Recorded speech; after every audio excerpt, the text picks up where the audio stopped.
Hello everyone, today we are making the instructional video using one of the instructional design model Gangne's 9 instruction event. We are making the instruction video for the CPR. CPR is like really useful for the emergency, so we thought like it is best if we make the instruction video.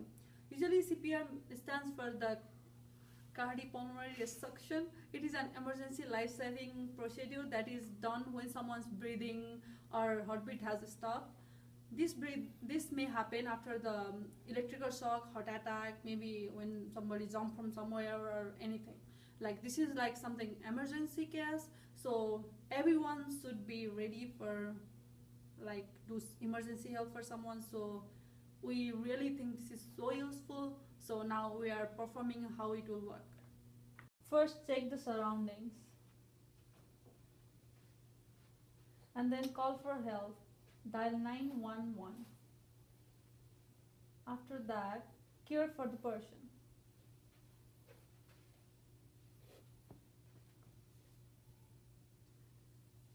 Now, caring for an unconscious person. Determine the responsiveness.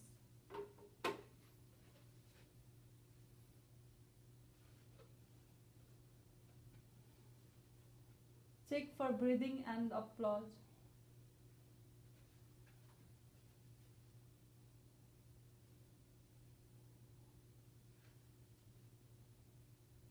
Now perform 30 chest compressions and 2 rescue breaths as a part of CPR. In the center of the chest, just below an imaginary line running between the nipples, put your 2 hands together and compress the chest down approximately 2 inches at the rate of 100 compressions per minute. After 30 compression, give 2 rescue breaths and check vitals. If the breaths are blocked, let's reposition the airways. Make sure the head is titled slightly back and the tongue is not obstructing it. Continue the cycle of 30 chest compression and 2 rescue breaths until someone else relieves you. After that, make sure the person is warm as you wait for the medical help.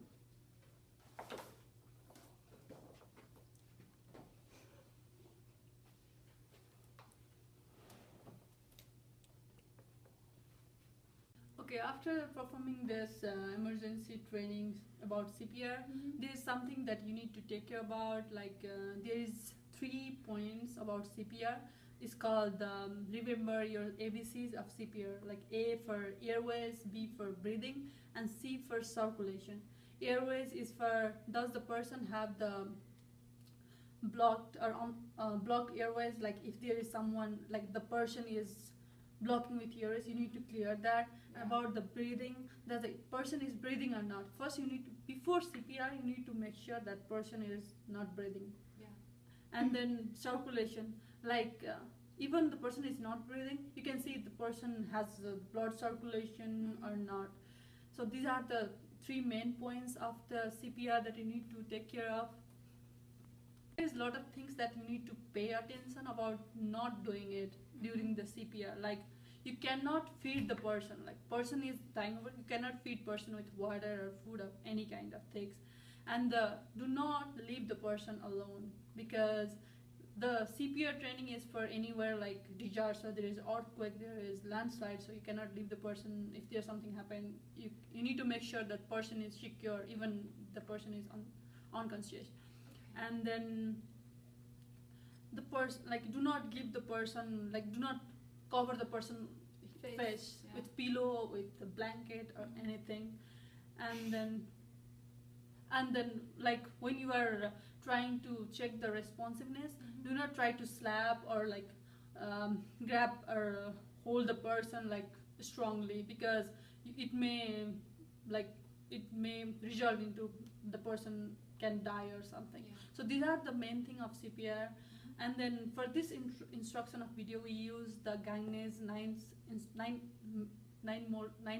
instruction. So it's like gaining attention while the person is showing you the training. You need to gain attention. After that, you need to learn the objectives, like what they are doing, and then you need to recall before you're doing the CPR. You need to recall like what the step you have to do, and after that you have to make sure like the environment is ready for the CPR or something. And then when you are giving this instruction, now you are ready for, like, you can give a training to someone, right? Yeah. Are you confident that you can give a training to someone about yes, CPR? I have the confidence. Okay, then when you are giving the training that you need to make sure that you give the perfect guidance to them, because if you miss something, there's someone can die because of your inappropriate behavior or instruction. So, and then about that, like when you are doing this CPR, like we can see like you forgot to do the breathing. So you need to make sure like when you will give the training for someone, just make sure that they know each and every step of CPR. And then the last step of gangness is like enhancing retention and transfer. After you learn something, you need to be prepared to transfer that whatever you learn, you need to ready for transfer to someone, like which I feel like you are ready. So do you think this is useful, this CPR training is useful for emergency use? Yeah, I think it's super important for some occasions, like emergent occasions. Yeah, whenever there is emergency, whenever there is someone is dying, they're unconscious, you can use this training as like you can save someone's life. So this is so important, and this is all about CPR. And then we'll make another instruction video about something else.